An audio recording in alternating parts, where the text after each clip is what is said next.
नमस्कार। मध्य प्रदेश में किसानों की समस्याओं को लेकर कांग्रेस ने राज्य सरकार के खिलाफ बड़ा आंदोलन शुरू कर दिया है।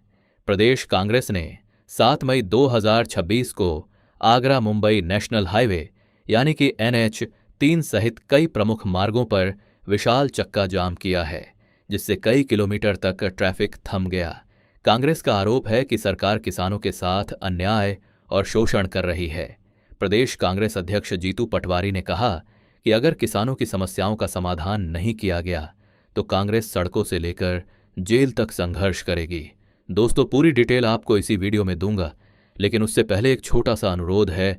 अगर आपने अभी तक वीडियो को लाइक नहीं किया तो जरा गोदी मीडिया के एंकरों की तरह आलसी मत बनिए। लाइक का बटन दबाइए, शेयर कीजिए अपने दोस्तों और परिवार के साथ और कमेंट में बताइए कि आप यह वीडियो भारत के किस शहर या राज्य से देख रहे हैं। और हाँ, अगर अभी तक आपने हमारे चैनल को सब्सक्राइब नहीं किया तो ज़रा जल्दी कर लीजिए, क्योंकि न्यूज़ चैनल बदल सकते हैं लेकिन सच्ची खबरें नहीं। कांग्रेस और किसान संगठनों ने मिलकर इस आंदोलन की रणनीति तैयार की है। प्रदेश कांग्रेस कार्यालय के अनुसार गुरुवार सुबह 11 बजे से प्रदेश के अलग अलग जिलों में कार्यकर्ता सड़कों पर उतर आए। आंदोलन के कारण आगरा और मुंबई के बीच यातायात प्रभावित हुआ है। जीतू पटवारी ने सरकार पर चुनावी वादे पूरे नहीं करने का आरोप लगाया।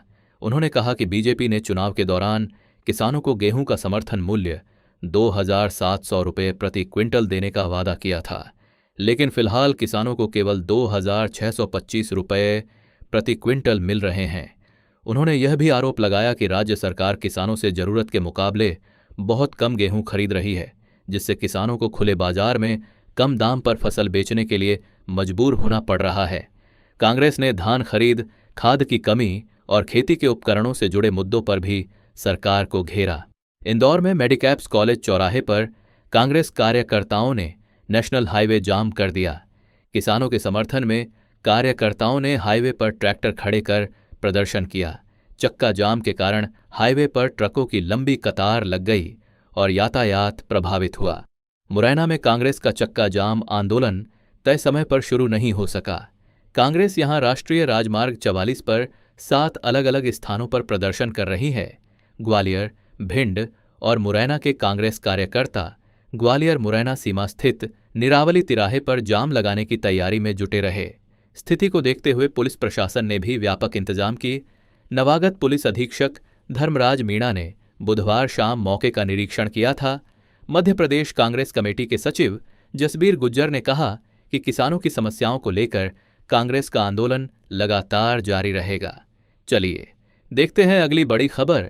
अखिलेश यादव ने गुरुवार को पश्चिम बंगाल पहुंचकर ममता बनर्जी और अभिषेक बनर्जी से मुलाकात की।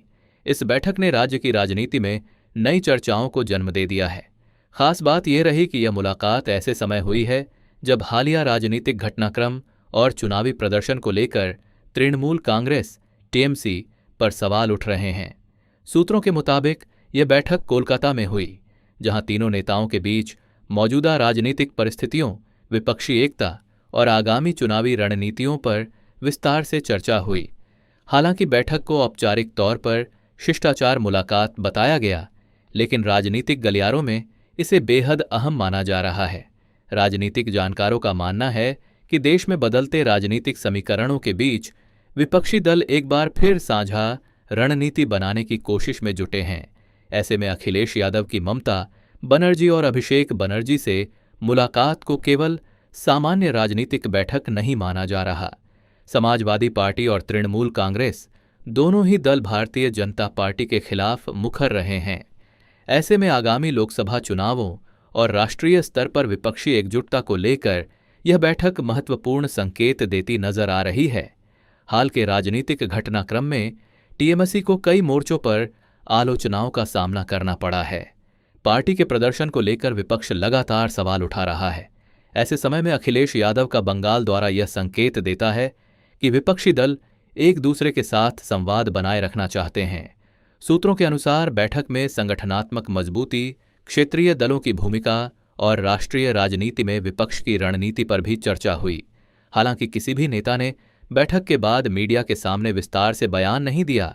TMC में अभिषेक बनर्जी की बढ़ती भूमिका को देखते हुए यह मुलाकात और भी अहम मानी जा रही है। पार्टी संगठन और चुनावी रणनीतियों में अभिषेक लगातार सक्रिय नजर आ रहे हैं। राजनीतिक विश्लेषकों का कहना है कि विपक्षी दलों के युवा नेताओं के बीच समन्वय बढ़ाने की कोशिशें भी इस मुलाकात का हिस्सा हो सकती हैं। इस मुलाकात को लेकर भाजपा नेताओं ने भी प्रतिक्रिया दी है। भाजपा का कहना है कि विपक्षी दल केवल राजनीतिक अस्तित्व बचाने के लिए एकजुट होने की कोशिश कर रहे हैं। वहीं विपक्षी दल इसे लोकतंत्र और संविधान बचाने की लड़ाई बता रहे हैं।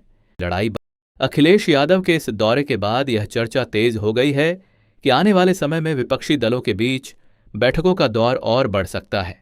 कई राजनीतिक विशेषज्ञों का मानना है कि राष्ट्रीय राजनीति में क्षेत्रीय दलों की भूमिका आगामी चुनावों में निर्णायक साबित हो सकती है।